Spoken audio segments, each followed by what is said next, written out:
It all started with a flash. Not the dramatic, lightning-striking the old oak tree kind of flash.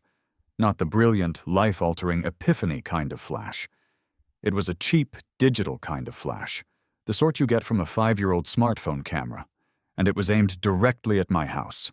I was at my desk, which is a fancy way of saying a slab of reclaimed wood propped up by 2 filing cabinets in my living room, trying to convince a client via email that the color Cerulean Dream was, in fact, a better choice for their artisanal dog biscuit logo than Depression Gray. The afternoon sun was streaming through the window, illuminating the dust motes dancing in the air, the suburban equivalent of a glitter bomb. That's when I saw it, the glint of light off a lens. My eyes snapped up. There, on the perfectly manicured public sidewalk, stood my neighbor, Carol Peterson. She was in her mid-50s, perpetually dressed in beige athleisure wear that suggested she might go for a jog at any moment but never actually would. Her hair was a helmet of blonde precision, seemingly immune to wind, rain, and the opinions of others. And she was holding her iPhone up, shamelessly, methodically, taking a picture of my house. Now, this wasn't the first time. Oh no. Carol's amateur photography career had been a low-grade feature of my life for the past few months. Usually it was a quick, furtive snap, like she was a spy gathering intel on enemy fortifications. But this was different. This was a full-blown photo shoot. She took a wide shot. She walked a few feet to the left and took another.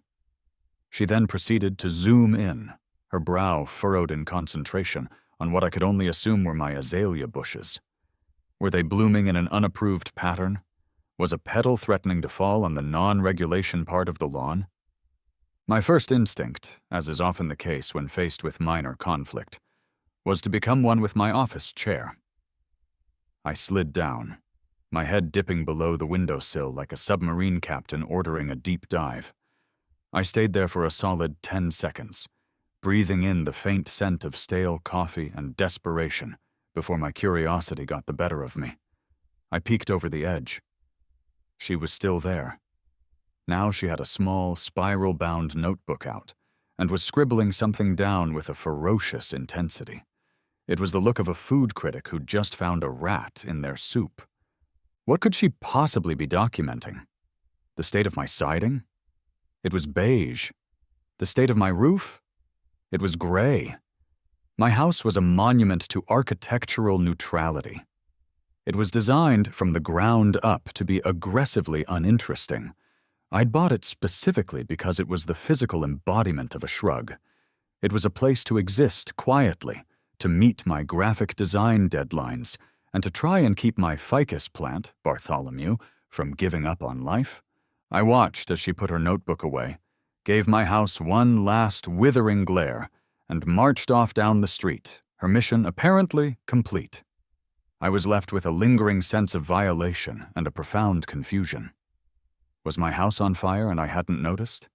Was there a rogue squirrel performing Shakespeare on my roof? No. It was just Carol, documenting my beige existence like she was shooting for Architectural Digest, Disappointments Edition. A few days later, the universe provided me an opportunity to be a mature, responsible adult. I was dragging my recycling bin to the curb, a thrilling Tuesday night ritual, when I saw her walking her tiny, trembling dog, which I believe was named Princess Frou Frou. This was it. Time for a calm, neighborly chat. "Hey, Carol," I said, trying to sound as unthreatening as possible. I leaned against my recycling bin, hoping it gave me an air of casual domesticity. She stopped, and the dog immediately began vibrating with what I assumed was pure, unadulterated rage. "Leo," she said. Her tone was flat, the way a scientist might address a lab rat. "Quick question for you. I couldn't help but notice you've been taking a lot of pictures of my house lately. Everything okay?" She didn't even blink. It was actually unnerving. "I'm simply documenting potential violations for the Homeowners Association," she stated, as if reciting a sacred text. Your lawn, for example, is 1/4 of an inch above the regulated height in the bylaws. That would be Section 8, Paragraph C. I looked down at my lawn. It was green, it had grass. It looked fine. You carry a ruler? I asked, the question popping out before I could stop it. One must be thorough, she sniffed, and your front door is a subject of significant concern.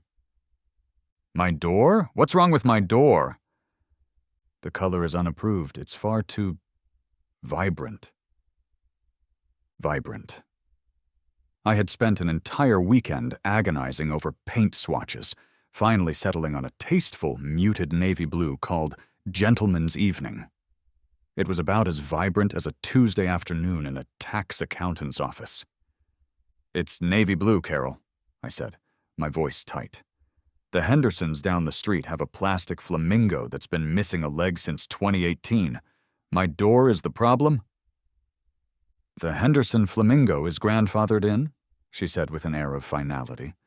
Your door is a new and frankly unwelcome development. I'm keeping a record. With that, she tugged on Princess Frou-Frou's leash and continued her march. The tiny dog gave my recycling bin a final, hateful glare. I was left standing there, next to a pile of my own garbage, utterly defeated by the sheer, unwavering confidence of her absurdity. The other shoe dropped the following week. It arrived in a crisp, cream-colored envelope, sitting innocently in my mailbox between a pizza coupon and a bill. It had the HOA logo on it, a minimalist drawing of 3 identical houses under a smiling, possibly lobotomized sun. My stomach tightened. I tore it open. It was a formal complaint citing a grievance filed by a concerned neighbor. My crime? The letter spelled it out in terrifyingly sterile language. My unapproved chromatic alteration to the primary entryway, my navy blue door, was disrupting the community's aesthetic harmony. The phrase was actually in quotes, as if it were a direct line from the HOA Constitution. And stapled to the bottom, just to add insult to injury, was a grainy, horribly pixelated, zoomed-in photograph of my front door. Carol's photograph. I sank onto my porch steps, the letter trembling in my hand. Aesthetic harmony? My door was disrupting the aesthetic harmony of a street where every house was painted one of 3 shades of beige? Beige, grage, or mourning dove. Those were our choices. My navy blue door wasn't a disruption. It was a tiny, desperate cry for help in a sea of suburban sameness. This wasn't about the lawn. It wasn't about the door. It was a power trip. This was a declaration of war. A very, very beige war. And she had just brought a camera to a paintbrush fight. I looked at Bartholomew, my ficus, visible through the living room window. He seemed to droop in solidarity. Fine, I thought, staring at the perfectly bland facade of Carol's house across the street. If she wanted something to document, I'd give her something to document. I didn't know what it was yet, but I knew it wouldn't be beige. For the first week after receiving the letter of great offense, I tried to be a rational human being. I know, it was a foolish strategy, like trying to reason with a hurricane, but I had to try. My first move was to appeal to the HOA directly. I wrote a very polite, very detailed email explaining that Gentleman's Evening was a classic, respectable color, and that aesthetic harmony was a subjective term. I even attached a picture of my door next to a picture of George Washington's front door at Mount Vernon, which is a lovely shade of dark green. See? I argued. Founding fathers love non-beige doors. The response I got 2 days later was a single sentence. Dear Mr. Maxwell, please refer to the pre-approved color swatches in Appendix F of your HOA welcome packet. My welcome packet was currently serving as a coaster for a perpetually sweating glass of iced tea. I dug it out. Appendix F was a single page with 3 paint chips glued to it. Oatmeal, sandstone, and the aforementioned aggressively lifeless taupe. My soul shriveled a little just looking at it. So, reason failed. My next strategy was avoidance and passive aggression, a specialty of mine. I noticed Carol's prime photography hours were between 4 and 5 p.m., right when the sun hit the front of my house. So, I started turning on my sprinklers during that time. Not the whole lawn, just the patch of grass right next to the sidewalk she favored. The first time she got a light misting on her beige capri pants, she shot me a look that could have curdled milk.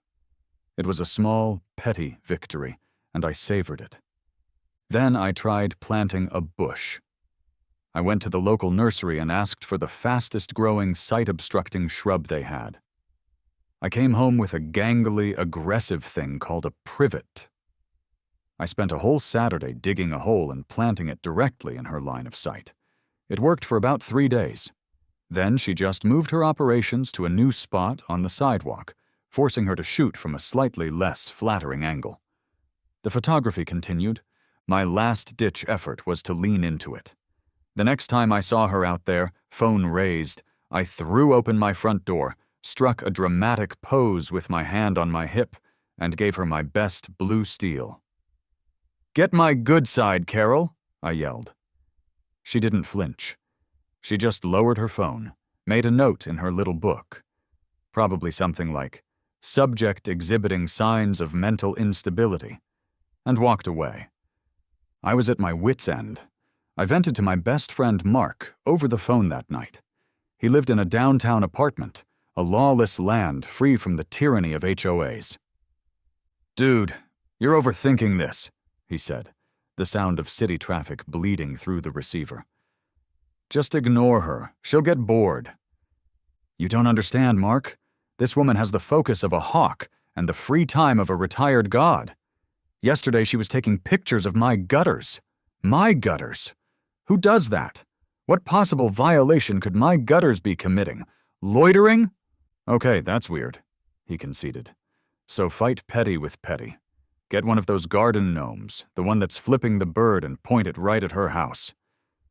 "It's been done?" I sighed, slumping deeper into my couch. "And it's too subtle.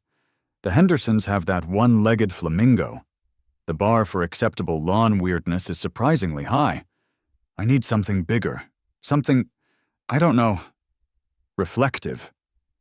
The word just hung in the air after I said it. Reflective. Mark moved on, suggesting I start a rival neighborhood watch group dedicated to monitoring her house, but my mind was stuck. Reflective. Later that night, sleep wouldn't come. I was trapped in a loop of beige paint swatches and the imagined click of Carol's phone. I did what any sane person does at 2 a.m. I fell into a deep, dark internet rabbit hole.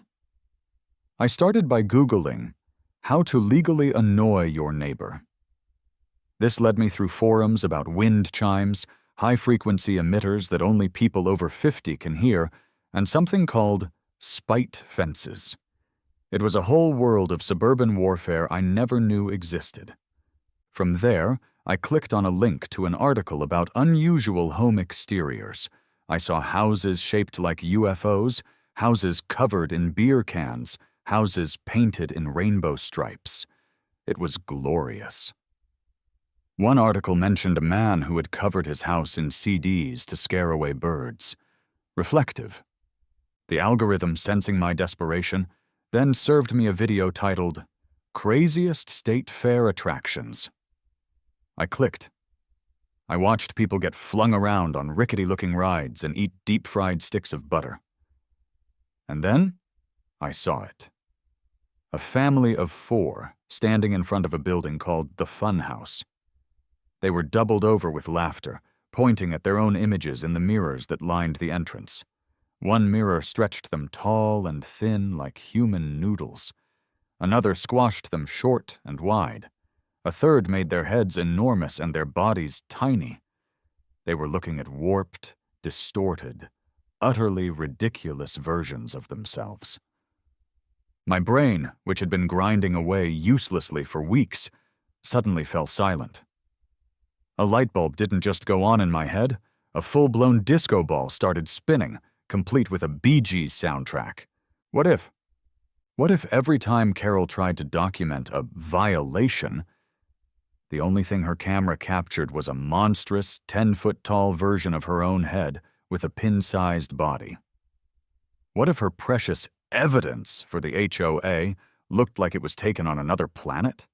A planet where the laws of physics and good taste went to die a horrible, screaming death? It was perfect. It wasn't explicitly forbidden in the bylaws. I'd checked. There were rules about sheds, fences, and satellite dishes. There was nothing about non-traditional reflective surfaces. It wasn't aggressive. It wasn't a gnome flipping the bird. It was, in its own way, interactive art. Art that would drive my personal tormentor completely insane. The plan was born, fully formed, and glorious in its absurdity. The next morning, buzzing with caffeine and righteous purpose, I started calling contractors. It did not go well. "Hi, yes, I'm looking to get some custom mirror work done for my porch," I'd begin, trying to sound normal. "Accent mirrors? Wall paneling?" the first guy asked. "Sort of, more like Funhouse mirrors." Click. He hung up. The second guy at least let me finish. "You want carnival mirrors? On your house? Is this a prank call?" Click. I was starting to lose hope. My grand vision was going to be thwarted by a lack of qualified, crazy mirror installers.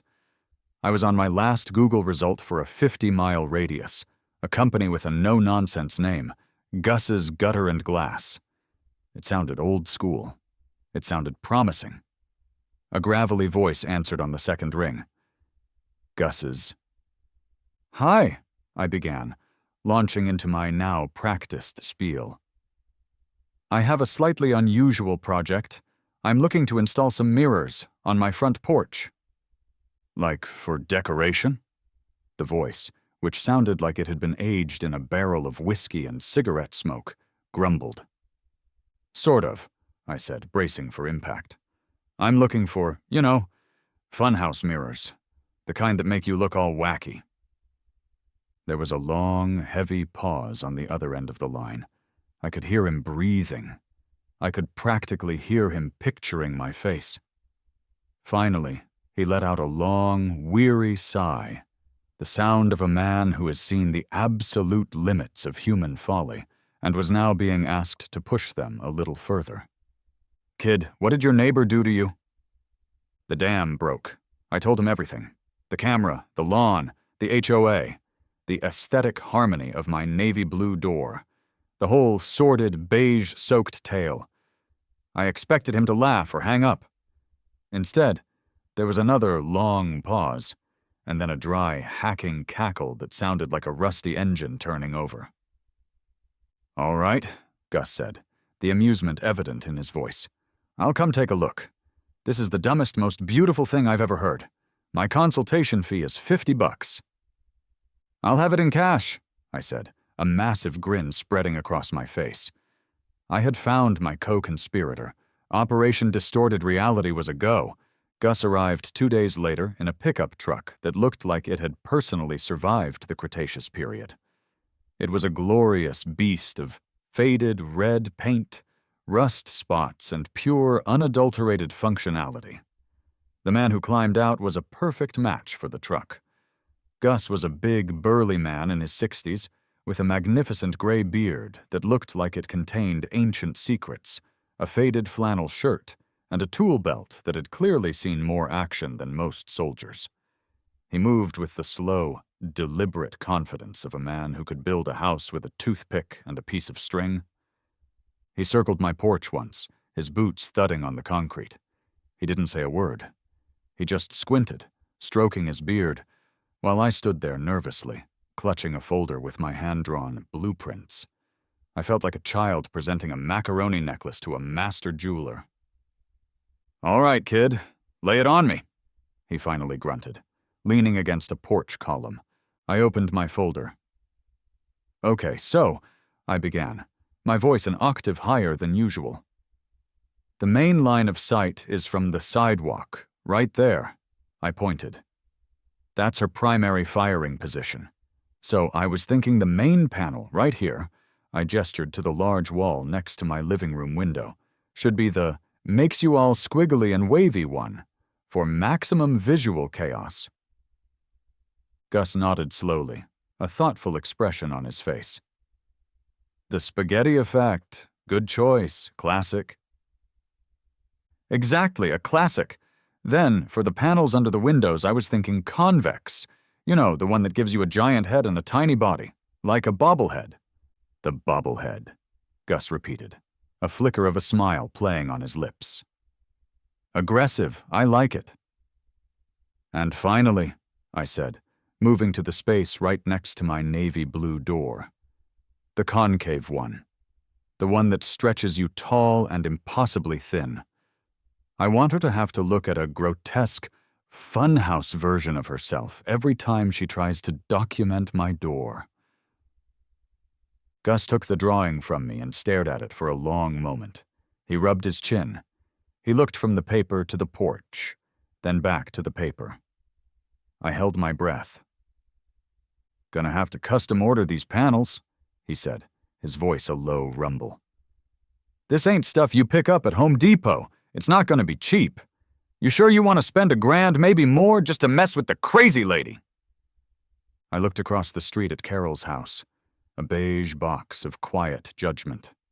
I thought about the HOA letter, the condescending tone, the grainy photo of my door. I thought about her little notebook of violations.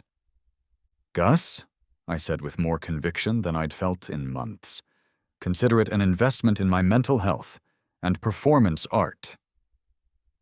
He stared at me for another second, then slapped the drawing against his thigh. "All right, performance artist. Let's do it." He spent the next 20 minutes taking meticulous measurements, his movements precise and efficient. He muttered to himself the whole time. "Got to account for the morning sun glare, make sure the anchor bolts are secure. Kids these days. Too much time on their hands." As he packed up his gear, he turned back to me.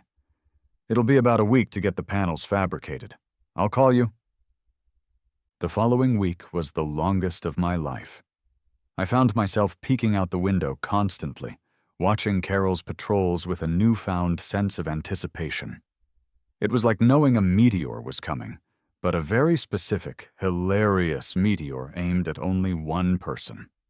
Every time she took a picture, I just smiled to myself. "Enjoy the before shots, Carol. The after is going to be a masterpiece." Finally, Gus called. "Got the clown mirrors," he announced without preamble. "Be there tomorrow morning at 9. The next day, his ancient red truck rumbled up to the curb right on time. He wasn't alone. With him was a young guy, probably 19, with wide, perpetually confused eyes and headphones around his neck. This was clearly the apprentice. Gus barked at him to help unload, and they began carrying large, heavy panels shrouded in thick, moving blankets onto my lawn. It looked like we were preparing for an alien autopsy. The installation was a public spectacle. It was a Tuesday morning, and the neighborhood was alive with its usual hum of lawnmowers and distant leaf blowers. But one by one, the sounds died down as my neighbors began to notice the strange activity on my porch. Mrs. Gable from next door, a sweet old lady who baked prize-winning lemon bars, paused her gardening to watch, her trowel hanging limply in her hand. Mr. Henderson, the HOA president himself who lived 3 doors down, actually stopped his power walking to stare, his face a perfect mask of bewildered disapproval. I did my best to play the gracious host of this bizarre theater piece, bringing Gus and his apprentice, whose name was apparently Kyle, coffee and donuts. "So you just bolt them to the wall?" I asked Gus, watching him drill pilot holes with terrifying precision. "Nah, kid. We use a high-tensile mounting bracket system. This stuff has to withstand wind, rain, and the wrath of angry middle-aged women. Can't have it falling on the mailmen." Kyle, meanwhile, was struggling to hold one of the panels steady. "So, what are these for, again?" he asked me, sweat beading on his forehead. "Aesthetic harmony," I said with a completely straight face. He just blinked at me, the confusion in his eyes deepening into a profound state of existential bewilderment. The process took hours. There was the loud whine of the drill, the clank of metal brackets, Gus's occasional gruff command to Kyle, "No, the other way, you knucklehead, righty-tighty." At one point, Mrs. Gable wandered over. "Leo, honey, what in the world are you doing?" she asked, her voice full of genuine curiosity. "Just upgrading the facade, Mrs. Gable," I replied cheerfully, trying to project an aura of complete normalcy. "A little architectural flair." She nodded slowly, as if that explained everything, and went back to her petunias. Finally, around lunchtime, Gus wiped his hands on a rag. "That's it," he declared. "She's all yours." I stepped back to the sidewalk to take it all in. It was glorious. It was breathtaking. It was absolutely, certifiably insane. My entire porch, once a boring slab of concrete and beige siding, was now a shimmering, warping, kaleidoscopic wonderland. The sun caught the curved surfaces, casting bizarre, dancing patterns of light onto the lawn. It looked like a Salvador Dali painting had exploded on the front of my house. Gus gave the panels a final, satisfying thump with the palm of his hand. "Call me if you need anything," he said, a genuine twinkle in his eye. "And you damn well better send me a video of her face when she sees it. I'm waiving the consultation fee for that." He and Kyle packed up and drove off, leaving me alone with my beautiful monster. Now, all I had to do was wait for the monster's creator to arrive. I didn't have to wait long. I set up my phone on the windowsill, propped up against a stack of books, and hit record. I made a cup of tea to steady my nerves. At 4:15 p.m., right on schedule, she appeared. I saw her at the far end of the street, marching with her usual relentless purpose. My heart started hammering in my chest. This is it. She approached. Her eyes scanned my house, and then she stopped dead in her tracks. Her prime firing position was now the epicenter of a physics-defying light show. She raised her phone, the conditioned reflex of a seasoned documentarian. She looked through the screen, and her smug expression melted away, replaced by a look of pure, unadulterated confusion. She looked up from her phone, then back down, as if her device was malfunctioning. She took a tentative step closer, right into the sweet spot of the main, wavy mirror. She saw her reflection. I couldn't hear her from inside, but I saw it. Her mouth fell open. Her perfectly coiffed hair was now a swirling vortex. Her body twisted and flowed like cheap taffy. She looked like a human-shaped lava lamp. She stumbled back a few feet, right into the view of the convex mirror. Her image instantly transformed.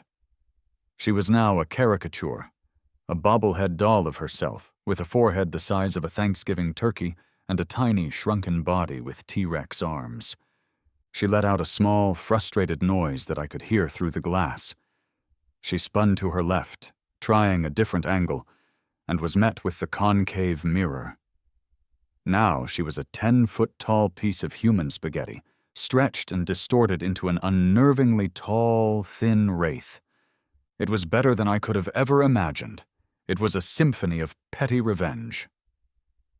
She lowered her phone, her weapon rendered useless. The photos she was taking wouldn't be evidence. They'd be abstract art. She stared at my porch, her face a Picasso painting of rage and bewilderment. She looked left. She looked right. She seemed to be questioning the very fabric of her reality. Then, with a final guttural shriek of pure, impotent fury that echoed down the quiet suburban street, she spun on her heel and power-walked back to her house, defeated. I stopped the recording, my hands shaking with adrenaline and laughter. I leaned against the wall, wheezing. I immediately edited the clip down to the best 30 seconds and sent it to Gus. His reply came back less than a minute later. It was a single emoji. Victory had never tasted so sweet or looked so weird. The sweet, shimmering glow of victory lasted for approximately 48 hours. For 2 blissful days, I enjoyed a carol-free existence. She didn't march, she didn't patrol, she didn't photograph. When she left her house, she would scurry to her car, her head down, pointedly refusing to even glance in my direction. The war, I naively believed, was over. I had won. Then, on the 3rd day, a police car rolled silently to a stop in front of my house. My heart didn't just sink, it plummeted, taking a scenic tour of my digestive system on its way down. It was a real-deal patrol car, black and white, with the city crest on the side. 2 officers got out. The first was the senior of the pair, you could just tell. He had a magnificent mustache and an air of profound, bone-deep weariness, as if he'd spent the last 20 years responding to calls about cats stuck in trees and teenagers playing their music too loud. The second officer was young, maybe a few years out of the academy, with a crisp uniform, a ramrod-straight posture, and the kind of eager, by-the-book expression that made you want to check if your car's registration was expired. They walked up my driveway, their eyes fixed on the Funhouse porch. The younger one looked confused. The older one just looked resigned. I opened the door before they could knock. "Good afternoon, officers," I said, my voice unnervingly calm. "Good afternoon, sir," the older one, whose name tag read Miller, said. He gestured vaguely at the wall of mirrors. "We, received a call. About this—" "My porch?" I asked, feigning innocence. The complainant, a Miss Carol Peterson, the younger one, Davis, chimed in, flipping open a notepad with a flourish, alleges that your aggressive and disorienting reflective surfaces constitute a visual hazard and have caused her significant emotional distress. He said it with the gravity of someone reading a murder charge. I had to physically bite the inside of my cheek to keep from laughing. Significant emotional distress? Because she looks funny in them? Officer Miller's mustache twitched. I could see the smile he was fighting to suppress. "Miss Peterson also claims," he continued, his voice heavy with forced seriousness, "that the glare could potentially blind passing motorists." I looked out at the street. It was 3 p.m. on a Thursday. A minivan rolled by at 5 miles per hour. "I haven't noticed any car crashes," I offered, "but I'll keep an eye out." Davis was not amused. He was scanning my porch like it was a crime scene. Municipal Code 14B subsection 7 pertains to public nuisances caused by excessive glare or light pollution, he recited from memory. It's possible this installation falls under that statute. Miller shot him a look. "Davis," he said, his voice dropping. "It's a mirror. The sun reflects off of windows, chrome bumpers, bald heads. We can't write tickets for the sun." He turned back to me.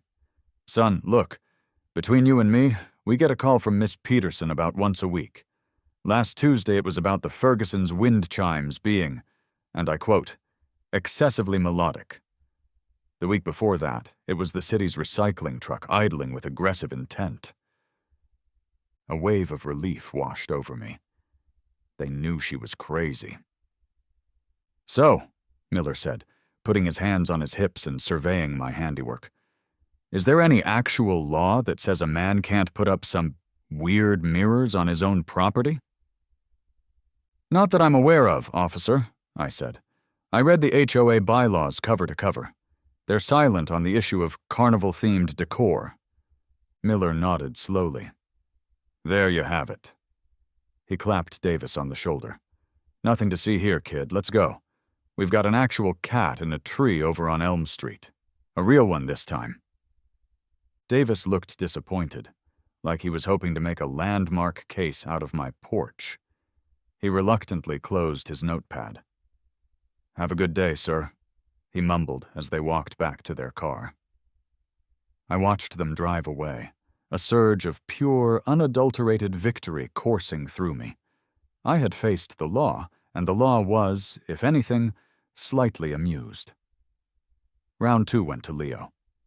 My triumph, however, was as short-lived as a snowman in July. If the police wouldn't help her, Carol was going to bring in the big guns, the real suburban authority. The next evening, a car I didn't recognize pulled up. A man in a golf shirt and pleated khaki shorts got out. It was Mr. Henderson, the HOA president. He was walking towards my house holding a cream-colored envelope like it was a biohazard. I met him on the porch, a strategic move. He had to look at his own warped, squiggly reflection as he talked to me. He steadfastly refused, keeping his eyes locked on my face. "Leo," he said, his tone that of a disappointed father. He handed me the envelope. The board received an emergency grievance. I took it. It felt heavier than the last one. "Let me guess," I said.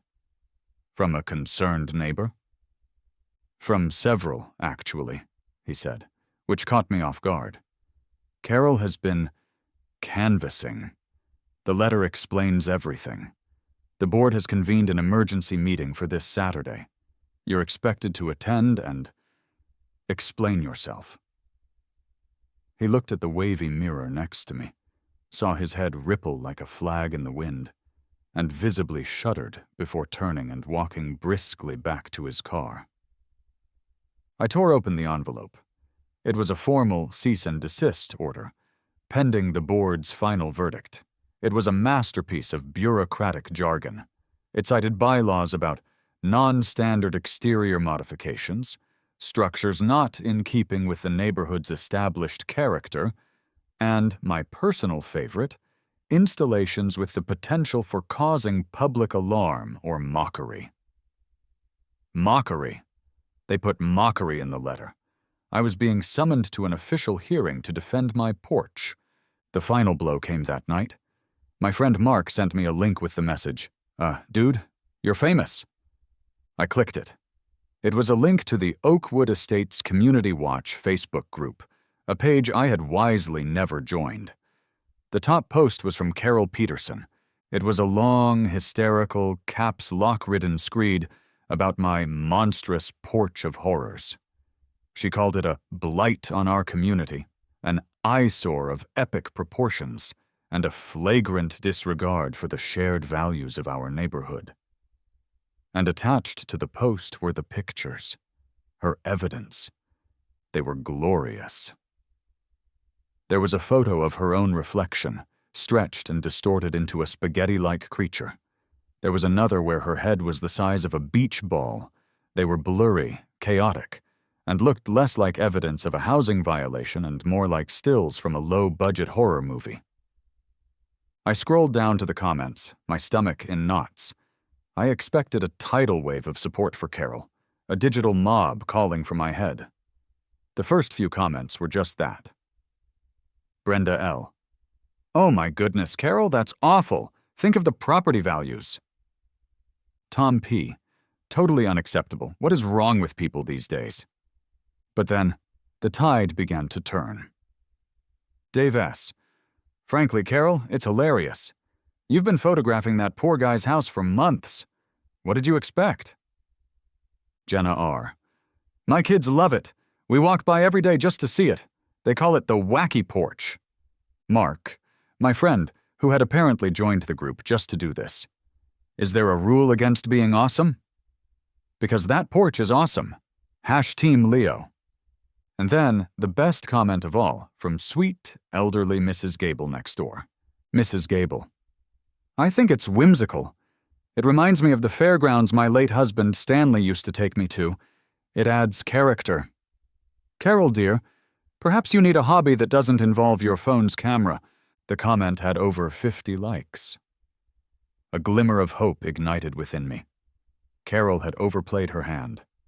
She thought she was rallying the troops, but she had accidentally exposed her crusade for what it was, a petty, one-woman war. The battle lines had been drawn, and surprisingly, I wasn't fighting alone. I had an army of neighbors who were tired of the beige tyranny. And on Saturday, we were going to war. The days leading up to the HOA meeting were a blur of preparation. I approached it with the grim determination of a law student cramming for the bar exam. This wasn't just about my porch anymore.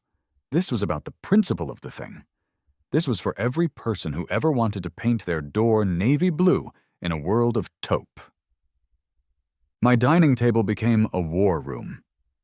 I printed out a fresh copy of the HOA bylaws, all 74 pages of them, and went through it with a set of highlighters. I marked every vague, subjective, and unenforceable phrase I could find. Established character, aesthetic harmony, general welfare of the community. It was all meaningless jargon, and I was going to call them on it. I called Gus. "Gus, my man," I said, "I need a favor." "Let me guess," he rumbled. "The Funhouse is going to court." "The HOA version of it, yeah. Could you write me a short statement? Just something official-looking that says the mirrors were professionally installed, are structurally sound, and pose no physical danger to anyone." "Kid, for you, I'll type it on company letterhead," he said. "Fax it over this afternoon." My boldest move was reaching out to Mrs. Gable. I saw her tending to her roses and walked over, my heart pounding. "Mrs. Gable," I started. "I saw your comment on Facebook. Thank you." She smiled, wiping a bit of dirt on her apron. "Oh, nonsense, Leo. That Carol has been a busybody for 20 years. It's high time someone shook things up." "Well, they're making me defend the porch at a meeting on Saturday," I said. "I don't suppose you'd be willing to say what you just said, but in front of a few people?" Her eyes lit up. "You mean speak at the meeting? Oh, I haven't had a good reason to get dressed up in ages. Stanley would have loved this. Count me in, dear." By Saturday morning, I was as ready as I'd ever be. I had a folder containing the bylaws with highlighted sections, Gus's notarized statement, and a short, calm speech I'd practiced in front of my ficus, Bartholomew, who seemed supportive. I put on a collared shirt for the first time in months. It was time to get serious. The community center meeting room was exactly as depressing as you'd imagine. It smelled faintly of stale coffee and regret. The lighting was fluorescent, casting a sickly yellow pallor on everything. But it was packed. More people than I'd ever seen at one of these things. Some were clearly on Carol's side, sitting with their arms crossed, looking stern.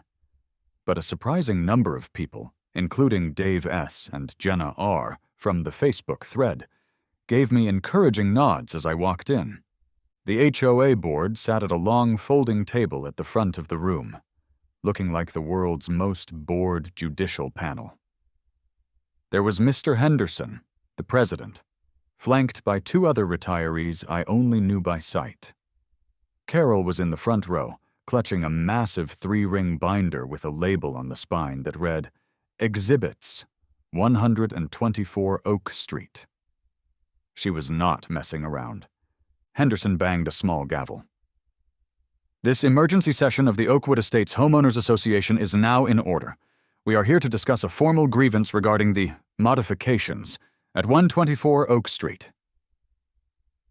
He gave Carol the floor first. She strode to the front of this room with the confidence of a seasoned prosecutor. She had set up a projector. Oh God, she had a PowerPoint presentation. For the next 10 minutes, she delivered a dramatic, emotional monologue about the sanctity of the neighborhood. She clicked through her slides, which were, of course, the blurry, distorted photos of her own reflection. This is the chaos he has brought to our peaceful community," she declared, gesturing to a slide showing a picture of her looking like a melted candle. A few teenagers in the back of the room snorted with laughter and were quickly shushed by their parents. "It is a menace," she proclaimed. "A blight. It could disorient passing drivers. It could frighten small children. It lowers the tone." She wrapped up her presentation with a flourish, her voice trembling with manufactured outrage. "For the sake of our property values, and our very sanity, I ask the board to compel Mr. Maxwell to remove this funhouse of horrors immediately." She sat down to a smattering of applause from her beige-clad supporters. Henderson looked at me. "Mr. Maxwell, your response?" I took a deep breath and walked to the front. I didn't have a projector. I just had my folder and the truth. "Good evening, everyone," I began, my voice steady. "My name is Leo Maxwell, and yes, I have funhouse mirrors on my porch, and I'm not going to apologize for it." A murmur went through the room. "I'm not here to cause trouble," I continued, making eye contact with the board members. "I'm a quiet person. I just want to work from home and be left alone. But for the past several months, my neighbor has been treating my private property like her personal photography subject. I was being photographed daily. I was reported to the HOA for the color of my door, my tasteful navy blue door, based on a complaint from one person." I paused, letting that sink in. "My porch, well, it's unusual, I'll grant you that. But it's not a violation of our bylaws." I opened my folder. Section 12, which governs exterior modifications, forbids permanent structures not in keeping with the approved design. As you can see from this notarized statement from the installer, these are decorative panels, affixed with mounting brackets. They can be removed in under an hour. They are not permanent. I looked out at the crowd. They don't make noise. They don't emit smells. They don't block any public access. They just reflect. And it seems the only person they truly bother is the person who insists on standing on the sidewalk and taking pictures of my house day after day. In fact, you could argue they're an effective and artistic privacy feature. This time the murmur was louder, more supportive. Henderson was looking at the bylaws, frowning. Then, just as planned, Mrs. Gable stood up from her seat in the third row. Her voice, though frail, carried through the quiet room. "He's right," she said, pointing a trembling but determined finger at Carol. "Carol, dear, we all know you're a bit zealous. For years you've been pestering everyone about the height of their grass or the shade of their trim. That boy's porch is harmless. It's fun. My grandchildren love it. Stanley would have loved it." That was the turning point. Dave S., the Facebook commenter, stood up. "Yeah, I'm tired of the beige police, Carol. Let the guy have his mirrors." Suddenly, the room was buzzing. It wasn't a mob against me, it was a quiet rebellion against the tyranny of aesthetic monotony. Carol sat frozen in her chair, her face ashen. Her army had deserted her. Henderson banged his gavel again, calling for order. The three board members huddled together, whispering. It felt like an eternity. Finally, Henderson straightened up. "The board has discussed the matter," he announced, his voice flat. "While the installation is unusual, it does not appear to violate the letter of any specific bylaw regarding permanent structures. The argument that it is a public nuisance is subjective. Therefore, the motion to compel Mr. Maxwell to remove the panels." He took a deep breath. "Fails by a vote of 2-1. A wave of quiet applause and a few cheers rippled through my side of the room. I felt a massive grin spread across my face. I looked over at Carol. She was staring straight ahead, her binder of exhibits sitting uselessly in her lap. She had been defeated. Not by me, but by her own obsession. The beige war was over.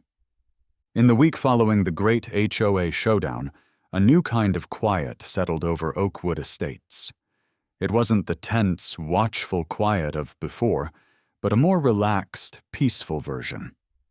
The war was over, and a truce had been declared, albeit an unspoken one. I saw Carol a few days after the meeting.